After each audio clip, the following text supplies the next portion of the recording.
Quilters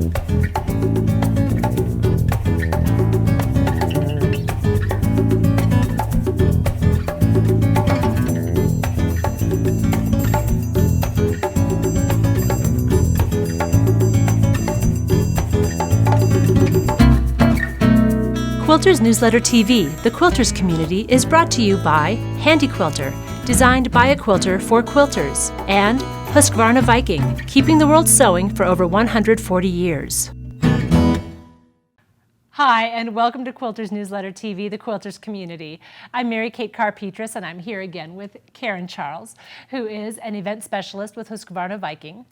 And in a previous episode, Karen showed us how to make a really lovely landscape quilt and how to get started. And it's somewhat similar to the sample that we see here in front of us. Why don't you tell us what we're looking at here briefly? This is just maybe 5 or 6 pieces of fabric. What makes it kind of interesting is the stitching that's around it. This is free motion stitching that's been added, some different colors. Gives it a little bit of depth, a little bit of interest, and it's, takes it beyond just having simple fabrics there. The extra decorative stitch around the edge just, gives you an idea of what it could look like.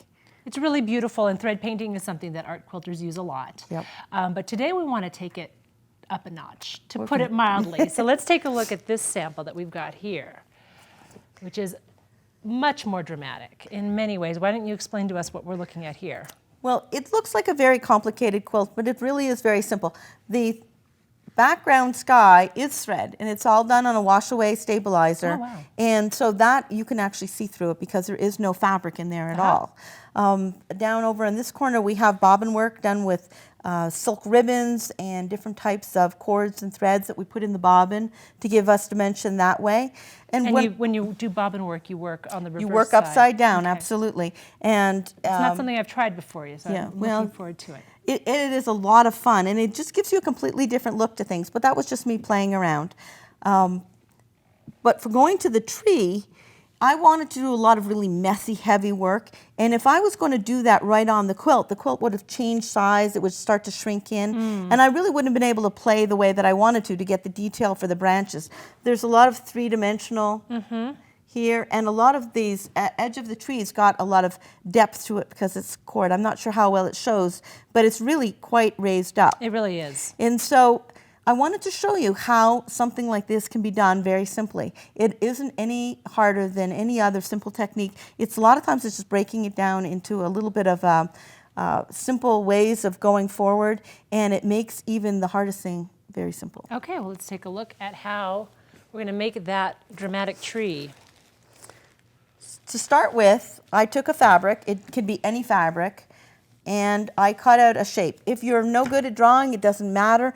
You've got coloring books, you can, find, it's really just a simple shape. Okay. This is not necessarily going to be my finished design and finished shape of it. It's just to give me something to work on. And behind, I'm working with a wash-away stabilizer it's an Inspira Dissolve Away Max.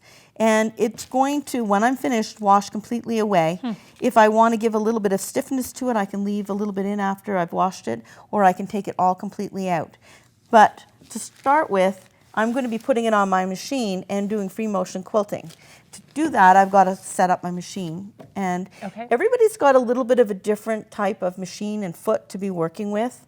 Right today we're working with the Sapphire 960Q. It does have a sensor system. You'll notice back here there's no presser foot lift, and it's also got 10 inches from the needle to the side of the machine. So I could work with a very, very large piece in here without any problems. The foot we're going to be working with is a free motion, and it does have a spring to it. Did one go? And this is what you would work with. If you have an older machine, you're going to need a foot that's got a spring to it. And you'll see that it's got an open area here. Some of the older ones have a closed C and you don't get as good visibility. But if you have one like this that's available for your machine, it's definitely a good choice. On the Sapphire 960Q, I can work with one without a spring, and it's a much smaller foot. In this one, I would set the machine for free motion floating. And instead of it going up and down, it would just float like this, and so I get a really good ability to be able to do small, tight stippling and work. Today we're going just a very different feel. Absolutely, it tends to float like this. when you're working with a foot with the spring, it's going up and down, and every time the needle comes down, it'll come down and hold the fabric in place while you're stitching. Because we're going to be going over lots of heavy cords and everything, this is much more appropriate foot for what we're going to be using. The other thing we're going to do is we have, it's called a sew slip, sew slip, and we're going to put that on our extension table. And if you have an extension table, it's really important to put it on because it's going to let you be able to work flat and your hands can get out here to relax as opposed to all of it dropping off the side of the table. This one is a wonderful one. It's completely open underneath, so you can really get a lot of fabric in that area. So we're going to put this on just so you can see what it's like. And the goal of it is to make it a lot easier to move your fabric. And you'll notice there's a hole, and that is where it's going to get put, where the needle's going through. Now the next thing that you're going to do, if you have a machine that needs to drop its feed teeth, is to drop the feed teeth. And if you have a machine that's got press-a-foot adjustments, you can make the foot a lot lighter coming down. I would put that press-a-foot adjustment almost to 0 or add 0 because you want that foot with the spring on it to be able to give you enough clearance that you can move the fabric underneath. Right. And if you leave the press-a-foot pressure in sewing mode, it's not going to give you that clearance for you to move the fabric. Okay. Now, on the Sapphire 960Q, because of the way that it works for setting up for free motion quilting, we're going to go in and select free motion quilting, and we're going to select free motion spring action. And when I've done that, the feed teeth drop automatically. So I don't have to do anything else. The other thing that happens automatically is my press-a-foot pressure drops completely too. So just selecting it on the machine, I'm ready to go. That's all I have to do. And that is something that, you know, a lot of times if you're working in free motion and you're just starting and you're not successful, it could be as simple as not setting the machine up. Right. And it may be that your machine is older and doesn't have the ability to adjust the press-a-foot pressure, so it's not going to give you that kind of ability to move it. Absolutely. Yeah. Okay. So we're set up for free motion quilting. We're going to bring our sample. Well, let's change the foot. Oh yes, good point. Good thing you're paying attention. Okay. I'm going to take that out of here. Just got to get this screw. And this is one of the very few feet where you have to take the ankle off, and that's true of most people's machines. Okay. And we're going to put it back on. And the bar needs to go, this bar right here, needs to go over the needle bar on your machine. If you put it underneath, it won't let you do anything. So you'll find out pretty fast that it's not correct. I could tell a story or two about that. All right, and there's a lot of pressure when you're doing free motion quilting, especially for the kind of stuff we're doing. Okay. So you want to make sure that you really tighten that on with a screwdriver. Just don't put it on and hand tighten it. Okay. You really want to be able to. Right. Now to start with, let me pull my foot pedal over here.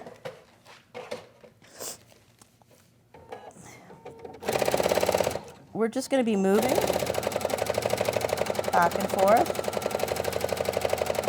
That's just your typical thread painting kind of motion. Once I've just started taking a few stitches.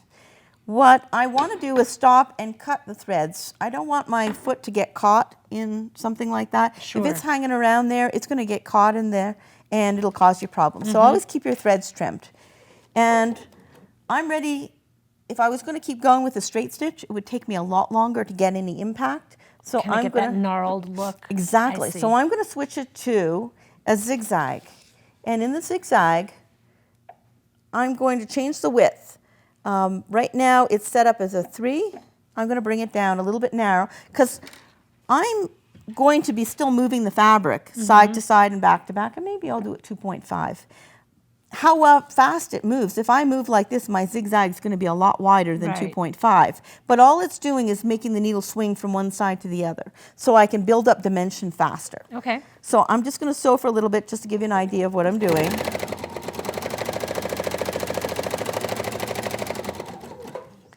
And if I was to go sideways with a zigzag, I'd get a totally different look.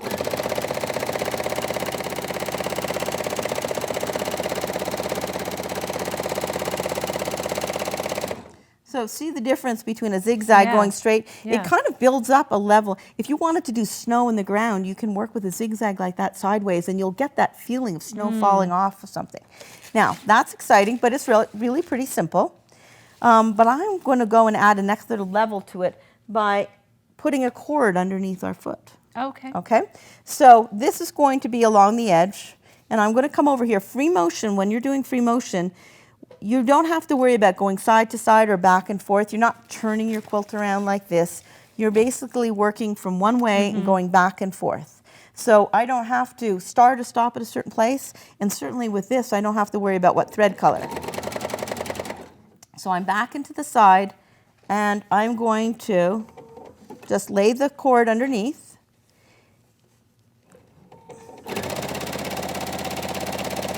And I'm couching it down like this. And I think I'm going to make the width a little bit wider for this. So I can kind of play around with that.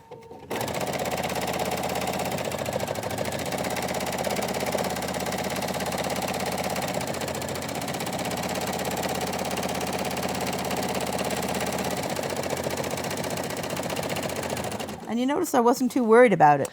Like It's you just said, putting this it down. You're the one who used the word messy. You know, you want this to be. It's meant to Messy be and- something that is just fun that you can play with.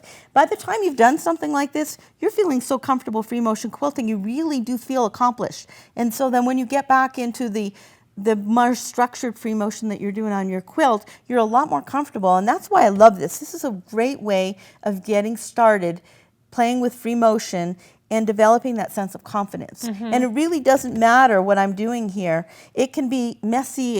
I can go over it 6 or 7 times because of the way that it's working. If I wanted to introduce something like a cord like this is very flat, but it's got a lot of depth to it because it's got glitter in it. I can work on the same type of way with this and just introduce it anywhere I want it to. And just make sure I'm stitching over it. Now,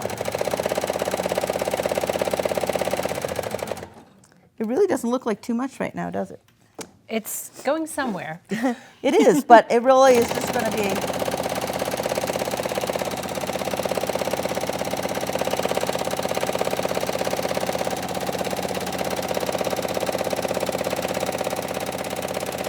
Wait a second here. Let's get this down. There we go.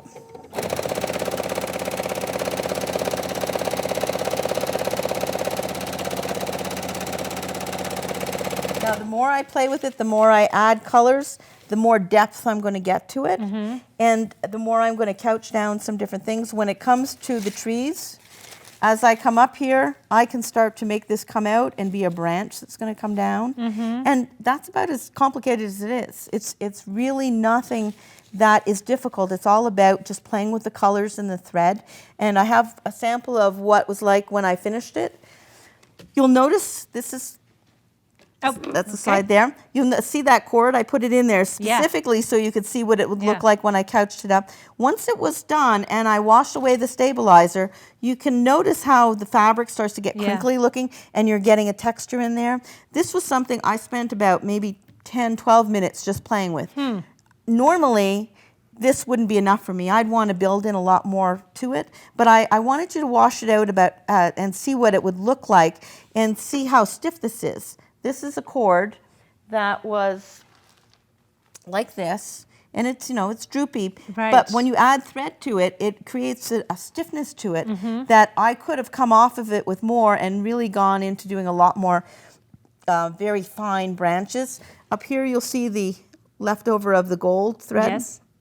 Just to give you an idea that that's in there too. But notice how the sparkle kind of peeks out here and there without over-dominating.